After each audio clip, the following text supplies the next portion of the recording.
Teman-teman sekalian, tidak boleh dalam hati seorang muslim ada sombong. Dan sombong itu menganggap remeh orang lain atau menolak kebenaran. Kebanyakan kita terkurung dengan upaya syaitan menyesatkan dan menjerumuskan kita pada kesombongan dengan masalah adanya jenjang pendidikan, jenjang sosial, jenjang ekonomi. Misal, Allah subhanahu wa ta'ala membukakan bagi seseorang di antara kita harta, kaya raya, punya segala macam transportasi, tempat tinggal, pakaian yang bagus, segala macam kebutuhan dia bagus.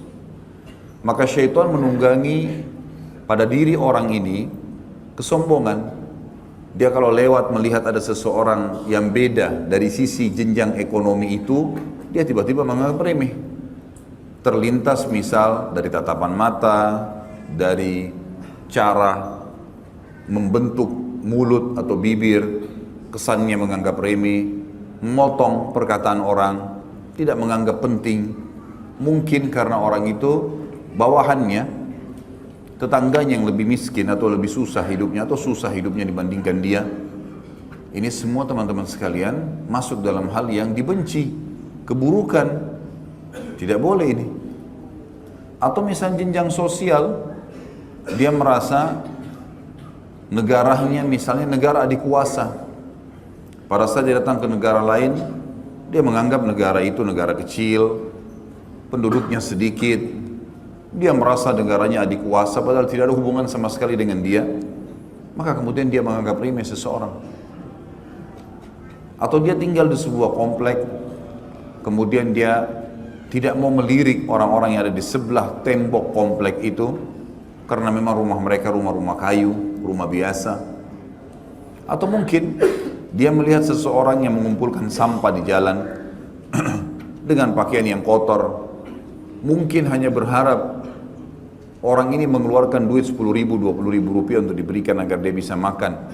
Tapi dia dengan sombongnya tidak mau melihat, tidak mau membantu. Jangankan bantu, melihat aja tidak mau. Apalagi kalau kita sudah bicara masalah salaman misalnya, atau mengajak ngobrol orang-orang susah ini. Padahal sabda Nabi SAW jelas sekali, sesungguhnya kalian diberikan rezeki oleh Allah karena orang miskin di antara kalian, karena sholat, karena doa, sholat, dan ketulusan juga keikhlasan orang miskin di antara kalian. Misal, kelebihan fisik juga begitu. Seringkali kalau kita melihat ada orang mengurai punya kekurangan fisik yang kita tidak miliki, mungkin warna kulit, mungkin jenis rambut, mungkin jenis kulit, mungkin poster tubuh, apa sajalah. Maka seorang mukmin harus tahu bahwasanya di sini dia harus merendah, tidak boleh malah dia menganggap orang lain kurang, menganggap orang lain berendah daripada dia.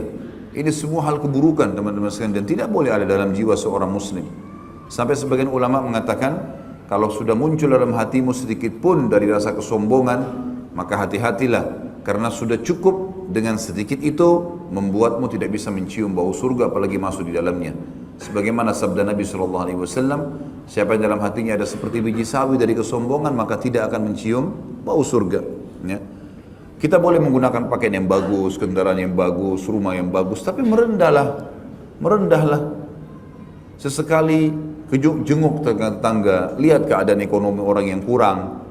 Sedekah, kalau memberikan sedekah kepada orang lagi ketuk kaca di lampu merah, jangan cuma buka sedikit jendelanya kemudian keluarkan 2 jari, itu pun cuma dijepit 500 rupiah atau 1000 rupiah. Turunkan jendelanya, salaman sama dia. Kalau dia sesama jenis, Assalamualaikum Pak, salam, tinggal di mana? Bapak kenapa lakukan ini? Memang tidak ada pekerjaan. Mungkin dalam 1 menit kita bisa mendapatkan banyak informasi tentang dia. Mungkin dia bilang, anak saya mau sekolah, saya nggak punya uang. SPP-nya sekitar 200 ribu rupiah. Baik Pak, ini 200 ribu silakan ambil. Kita bayarkan SPP dia sehingga dia bisa sekolah anaknya. Maka selama itu, sampai anak itu berhasil nanti, walaupun kita tidak biayai semua hidupnya, tapi jenjang karir sekolahnya bisa berlanjut justru karena 200 ribu yang kita lakukan, yang hampir dia dikeluarkan dari sekolah sudah cukup menjadi amal jariah buat kita. Hanya dengan diskusi dan bicara ringan 1 menit. Bukankah kita bisa mengajarkan sebuah hadis kepada anak-anak yang datang nyanyi-nyanyi dekat kaca mobil, daripada kita biarkan dan muncul sedikit rasa kesombongan dalam hati, menganggap kita lebih hebat daripada dia atau lebih baik hanya karena kita menggunakan mobil. Dan ini teman-teman sekalian harus dihilangkan semua, karena itu hak seorang muslim, tidak boleh sampai ada keburukan atau hal-hal yang dibenci yang kita timpakan padanya. Termasuk dalam hal ini tadi saya bilang, banyaknya manusia terjerumus dalam kesombongan. Bukankah syaitan sudah cukup menunggangi teman-teman sekalian keadaan kita hanya kena pakai sepatu baru, hanya kena pakai baju baru? Bukankah cara jalan kita sudah berubah hanya dengan pakai sepatu baru atau hanya dengan pakai baju baru? Sampai kata para ulama, kalau terlintas dalam hatimu sedikit kesombongan, maka bungkukkanlah badanmu. Dan kalau kau melihat, kata Hasan Basri, seseorang yang lebih tua di hadapanmu, siapapun dia, bagaimanapun keadaan fisiknya, maka selalulah ucapkan bahwasanya dia lebih tua dari aku, maka berarti dia lebih banyak amal solehnya. Dan kalau kau melihat orang lebih muda daripada kamu, maka ucapkanlah orang ini lebih muda, maka mungkin dia lebih sedikit dosanya. Sehingga kita selalu berada di lingkup merendah pada saat itu dan jauh dari hal yang bisa membuat saudara kita ya, merasa terkucilkan atau kita menimpakan keburukan ataupun sesuatu yang dibenci olehnya, sebagaimana kita benci buat diri kita sendiri hanya karena pintu-pintu syaitan dibuka. Kata Syekh Abu Bakar rahimahullah, tidak menimpahkan keburukan pada muslim atau sesuatu yang dibenci kepadanya. Hal ini berdasarkan sabda Rasulullah sallallahu alaihi wasallam di dalam hadis riwayat Imam Muslim nomor 2564. Kullul muslimi alal muslimi haram damuhu wa maluhu wa irduh. Setiap muslim atas muslim lainnya diharamkan darahnya, hartanya, dan juga kehormatannya. Diharamkan darahnya maksudnya tidak boleh ditumpahkan tanpa udzur syar'i.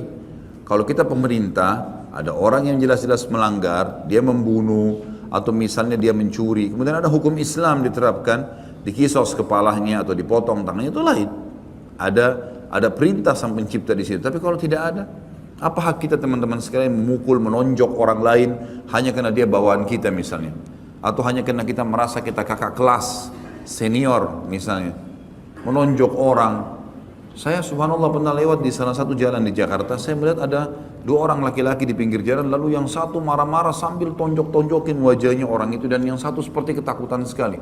Allah alam itu mungkin adiknya, bawahannya kah?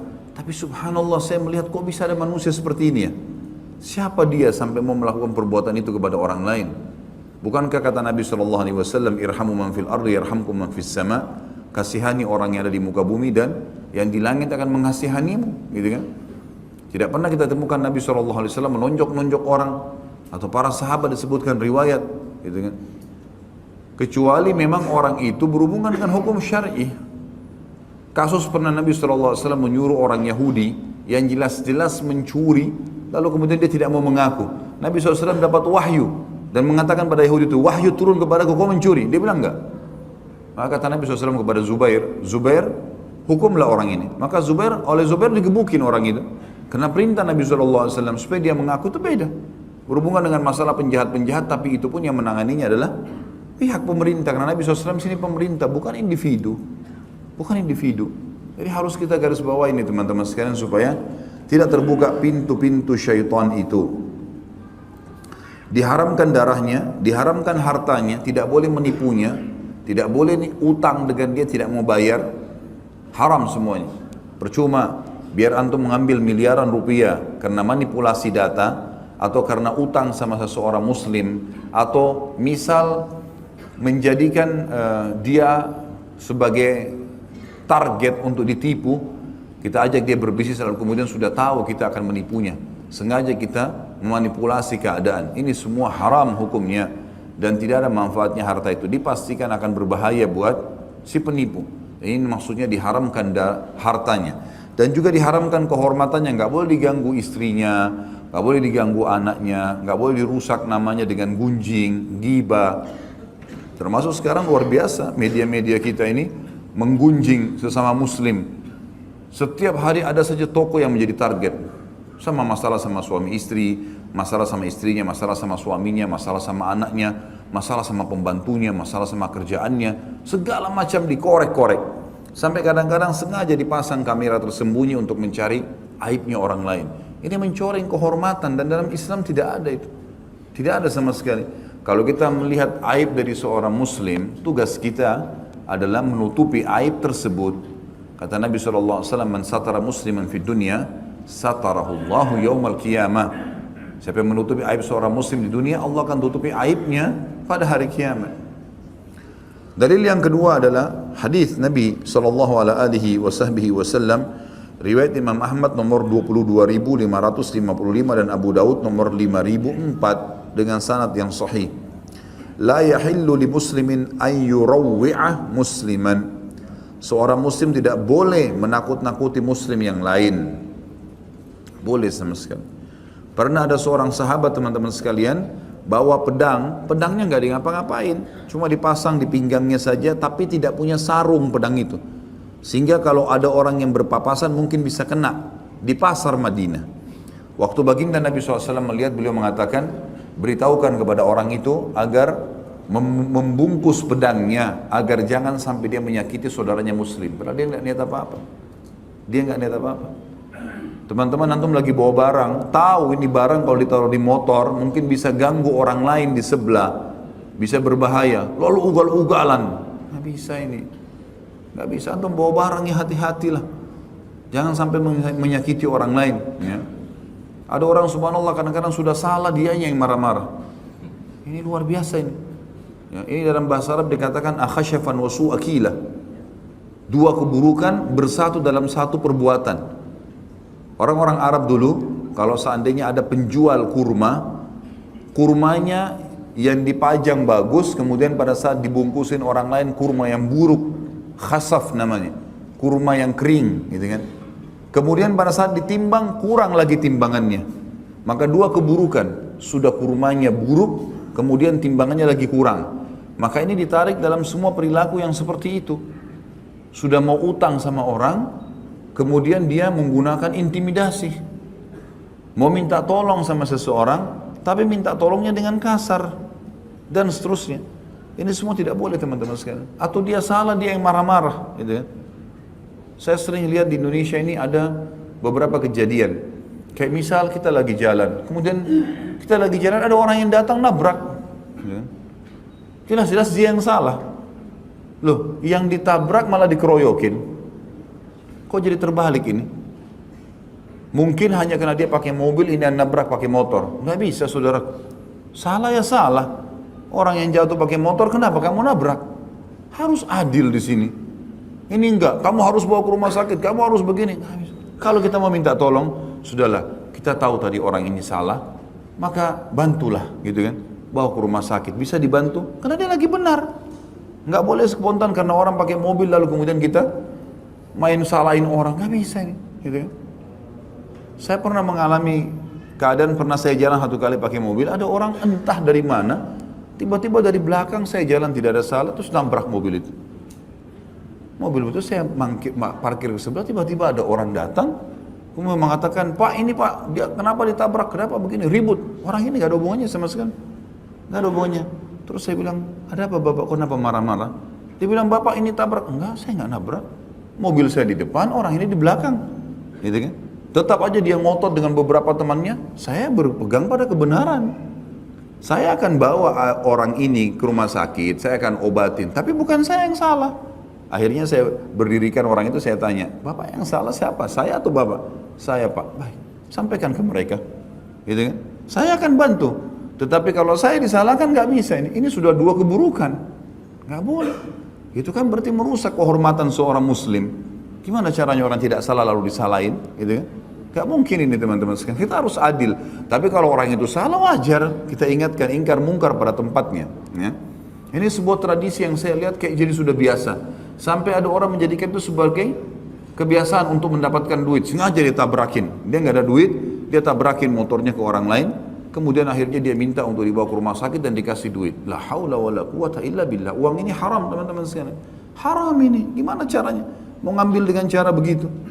Kan gitu. Ini luar biasa. Ini harus diperbaikin.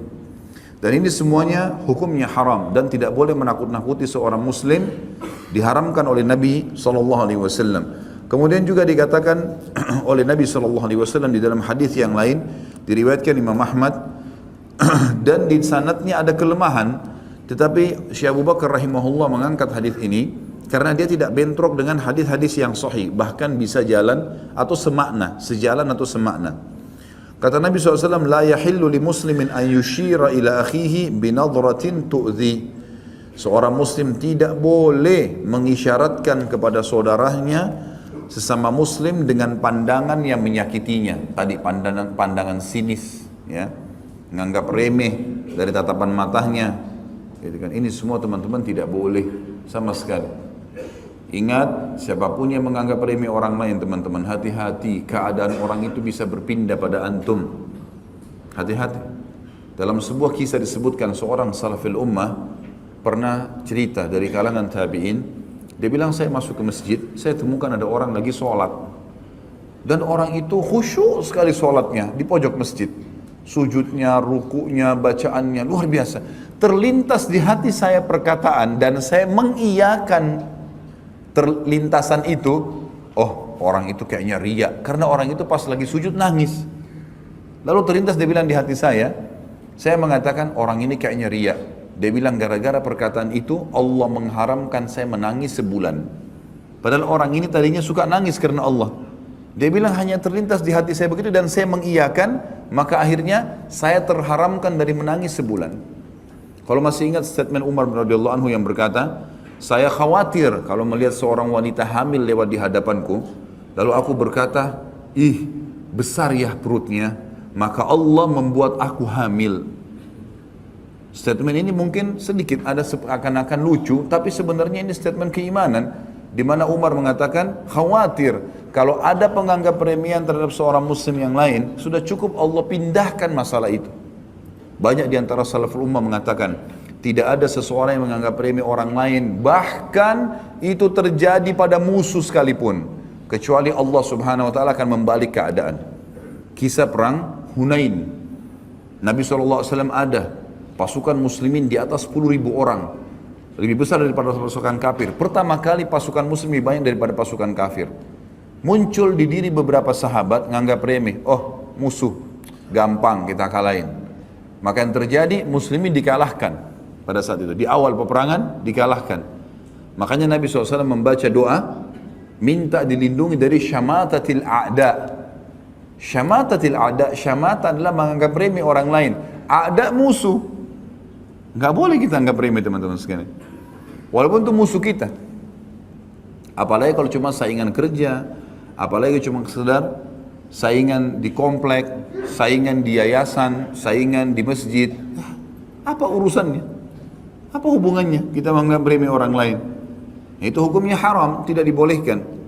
Ingat, menganggap remeh orang lain bisa pindah keadaannya ke kita.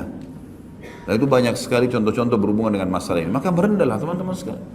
Makin merendah kata Nabi SAW, man tawadha'a lillah rafa'ahu Allah. Siapa yang makin merendah di jalan Allah, Allah akan tinggikan derajatnya. Kan gitu. Jadi kita harus jagain. Kita harus jagain. Dikatakan juga dalam hadis yang lain, hadis diriwayatkan Imam Bukhari nomor 10 dan Imam Muslim nomor 40, kata Nabi SAW, al-muslim man salimal muslimuna min lisanihi wa yadihi. Seorang muslim yang sejati adalah yang selalu, yang mana kaum muslimin lainnya selamat dari keburukan lisan dan tangannya. Ibnu Abbas berkata teman-teman, Ibnu Mas'ud berkata teman-teman sekalian, tidak ada sesuatu yang harus dipuasakan dan dipenjarakan paling lama dibandingkan lisan seseorang. Ini penjara mau ditontonin. Bicara emas saja, nasihat, tanya kabar, ilmu pengetahuan, yang lain diam. Jangan ucapkan yang tidak bermanfaat. Karena ucapan ada pertanggungjawaban. Beda dengan kita mendengar. Makanya Syurahbil Asy-Syu'bi rahimahullah berkata, saya belajar dari seseorang yang belajar di majelis saya. Aturan di majelis saya bertahun-tahun nggak pernah ngomong orang itu. Lalu saya tanya dan saya terus mengulangi pengalaman itu. Saya sudah diskusi sama orang itu. Saya tanya, hai fulan, kenapa kau sudah bertahun-tahun ikut majelis saya nggak pernah bicara? Dia bilang, orang itu bilang, saya dengar, maka saya dapat manfaat. dan pendengaran seseorang yang dia dengar hanya untuk dirinya. Nggak ada masalahnya sama orang. Baik saya terima, buruk saya tolak. Dan bagian seseorang dari lisannya adalah untuk orang lain. Kalau salah, dia harus memperbaikinya. Dan itu tidak gampang. Maka saya dengar, saya aman. Dan saya diam, saya juga aman. Artinya, saya tanya sesuatu yang bermanfaat ya. Tapi kalau untuk hal yang tidak penting, untuk nunjukin di majelis ilmu kalau saya pintar, ini pertanyaan saya. Untuk apa teman-teman? Nggak cium bau surga itu. Antum sudah paham, alhamdulillah pulang amalkan. Begitu orang mukmin. Jadi manfaat buat kita. Nggak akan ada manfaatnya kalau dipakai untuk bersombong-sombong, untuk pamer sama orang. Nggak ada manfaatnya. Nggak ada manfaatnya. Makanya Allah Subhanahu Wa Taala menonjolkan sebagian orang yang bisa menjadi pelajaran siapa yang paling ikhlas di antara mereka, siapa yang paling tulus, siapa yang memang mengejar akhirat, siapa yang selalu sangka baik dengan saudaranya muslim. Allah tonjolkan dia. Tapi kalau orang ini mau menjatuhkan sana sini, cuma mau cari ketenaran, cuma A, B, C, D, kita akan temukan orang ini cuma sebentar. Waktu Imam Malik rahimahullah menulis kitab Muwatta, beliau pengen tulis dan beliau bilang sama murid-muridnya, murid-muridnya bilang, hai Imam, hadis yang anda sampaikan tiap hari mulia sekali. Sampai ulama hadis mencap, mengatakan sanad hadis yang emas adalah sanadnya Imam Malik dari Nafi'. Nafi' ini adalah mantan budaknya Abdullah bin Umar. Dari Abdullah bin Umar dari Rasulullah SAW. Ini sanad emas. Kalau ini ada, pasti hadisnya sahih. Karena Imam Malik dengar langsung dari Nafi'. Nafi' adalah budaknya Abdullah bin Umar dan tinggal sama Abdullah bin Umar. Belajar semua. Dan ini ulama besarnya tabi'in. Dan Abdullah bin Umar dari Nabi SAW. Maka beliau, waktu murid-muridnya bilang, hai Imam, kayaknya mesti anda tulis nih. Hadisnya kita dengar semua, tidak semuanya kita hafal. Kata Imam Malik, bagilah, tulis. Dikasih nama Muwatta, kitab Muwatta. Waktu orang-orang yang selevel sama Imam Malik, yang pada saat itu dikenal juga sebagai ulama, sebagai da'i, banyak taklimnya segala macam, berlumba-lumba dengar Imam Malik tulis hadis, muncul ide tulis juga buku hadis. Mereka berlumba-lumba tulis, mereka namakan juga kitabnya Muwatta. Sampai waktu itu teman-teman ada ratusan Muwatta. Ratusan kitab hadis namanya Muwatta. Mereka nggak namakan buku lain ya. Curi idenya Imam Malik. Murid-muridnya Imam Malik tanya, hai Imam, bagaimana pendapat anda? Anda nyusun buku ini, orang semua pada ikut-ikutan, gitu kan? Kata beliau kalimat mulia, orang yang berilmu faham. Maka nalillah fahuwa baq. Kalimat sederhana, bobotnya luar biasa, emas. Beliau mengatakan, manapun yang dikerjakan karena Allah pasti baq. Baq itu kekal. Betul teman-teman, waktu terjadi suku Tatar menyerang Irak, merebut wilayah kaum muslimin, kebanyakan kitab Muwatta, bukan kebanyakan, semua kitab Muwatta yang disusun ratusan pada saat itu semuanya habis. Tidak ditahu di mana sejarahnya, ada yang dilempar di lautan, ada yang rusak dan segala macam. Dan kitab satu-satunya yang tinggal sampai sekarang kitabnya Imam Malik rahimahullah, kitab Muwatta.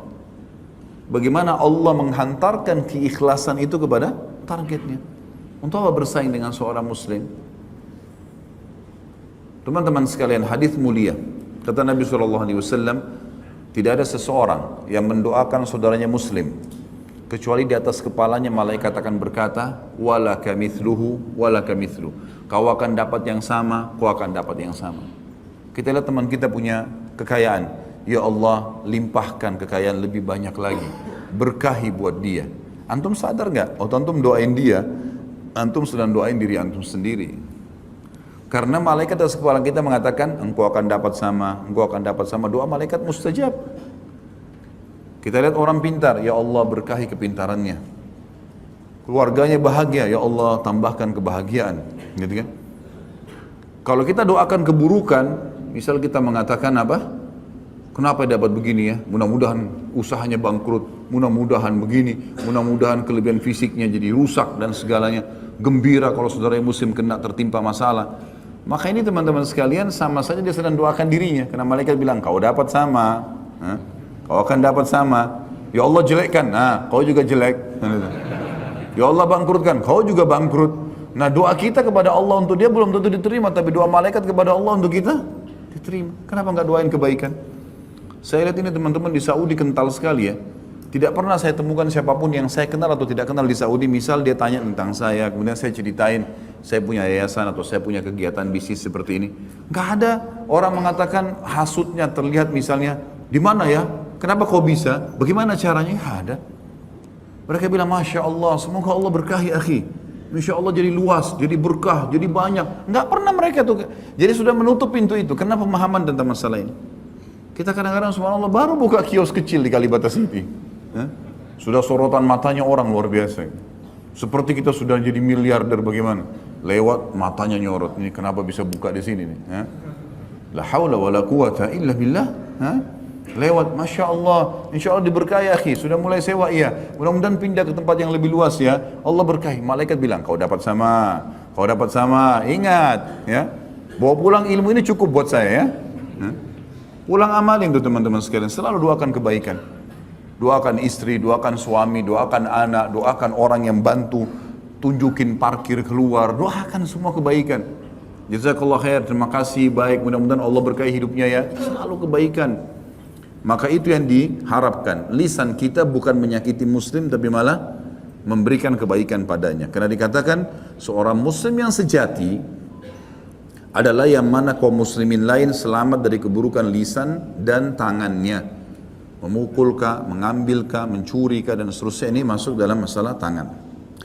Kemudian hadis yang lain di poin ke-9 kita ini adalah hadis riwayatkan Ahmad nomor 6886, Tirmidzi nomor 2627 dan Hakim disebutkan dalam jilid pertama nomor 54 dengan sanad sahih. Kata baginda Nabi SAW, al-mu'minu man aminahul mu'minuna ala anfusihim wa amwalihim. Seorang mukmin yang sejati adalah seorang yang kaum mukminin lainnya merasa aman dari gangguan diri dan harta mereka. Jadi ada orang subhanallah, kita takut kalau orang ini ketemu dengan istri kita. Karena matanya jelalatan, matanya sudah seperti orang yang mau menerkam istri kita. Ada orang begitu subhanallah. Ada orang pernah bahkan bertanya di pengajian saya, Ustaz, saya punya penyakit, saya suka ganggu istrinya orang.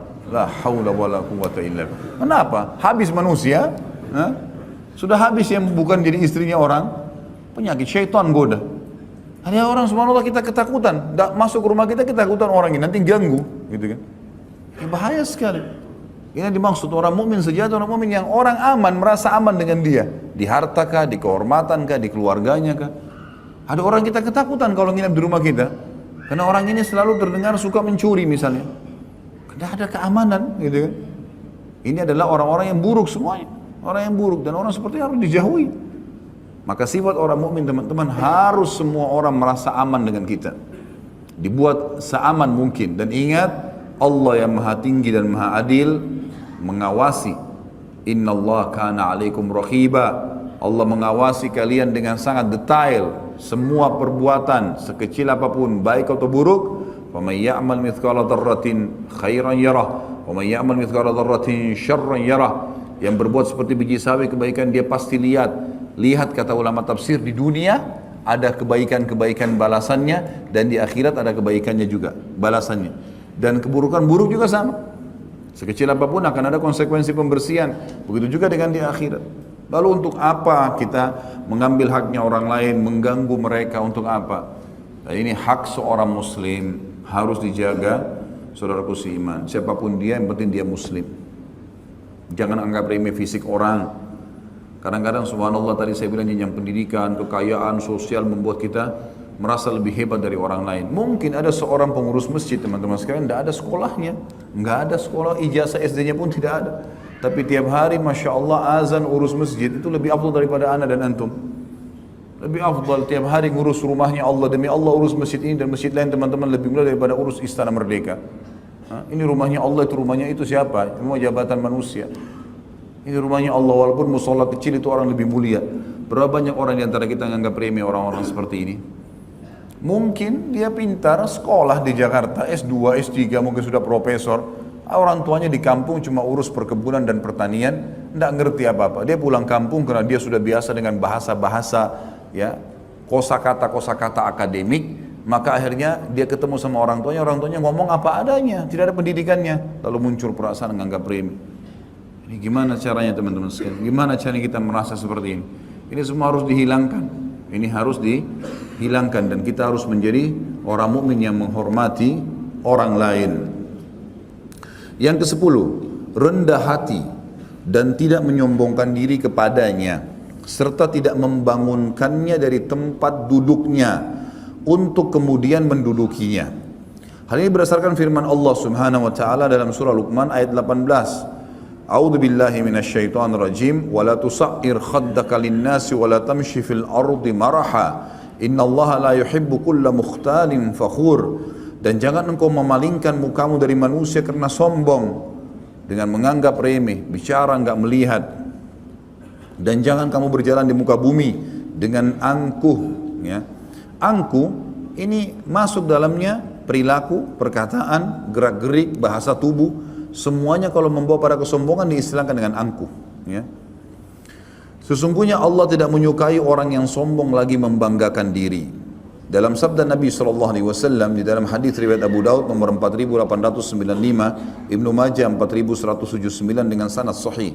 Kata Nabi SAW, Inna Allah Ta'ala awha ilayya an tawada'u hatta la yafkhara ahadun ala ahad.